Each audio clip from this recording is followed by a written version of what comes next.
Hello বন্ধুরা, কেমন আছো সবাই? মুখের ব্রণসহ ব্রণের কালো দাগ, চোখ, ছোট ছোট দানা দানা গুড়ি গুড়ি, র্যাশ, মেচেতা, পিগমেন্টেশন, সানবার্ন, যে কোনো ধরনের ফুসকুড়ি দূর করতে এই ক্রিম রোজ রাত্রে মাখো। প্রথমে এক মুঠো ফ্রেশ নিম পাতা ভালো করে জলে ধুয়ে হাফ কাপ খাবার জল দিয়ে গ্যাসের ফ্লেম লোতে রেখে 3 থেকে 4 মিনিট ফুটিয়ে নাও। তারপর এটি সম্পূর্ণ ঠান্ডা করে একটা পেস্ট বানিয়ে ছেঁকে নাও। নিম পাতার রসে থাকা অ্যান্টিব্যাকটেরিয়াল, অ্যান্টিফাঙ্গাল, অ্যান্টি ইনফ্লামেটরি গুণ ত্বকের ব্রণ, ফুসকুড়ি, অ্যালার্জি সৃষ্টিকারী ব্যাকটেরিয়াগুলো ধ্বংস করে।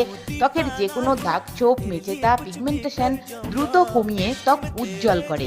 এবারে ওই রস থেকে 2 চামচ রস একটি অন্য পাত্রের মধ্যে নিয়ে অ্যাড করো 2 চামচ অ্যালোভেরা জেল, যা ত্বককে ঠান্ডা রাখে, হাইড্রেট করে নরম রাখে। সঙ্গে অ্যাড করো 7 থেকে 8 ফোঁটা গ্লিসারিন। গ্লিসারিন একটি প্রাকৃতিক হিউমেকট্যান্ট, যেটি ত্বককে অয়েলি না করে ত্বক ময়েশ্চারাইজ করে, দাগ ছোপ দূর করে ত্বক টাইট রাখে। এবারে অ্যাড করো 2 থেকে 3 ফোঁটা ভিটামিন ই অয়েল। এটি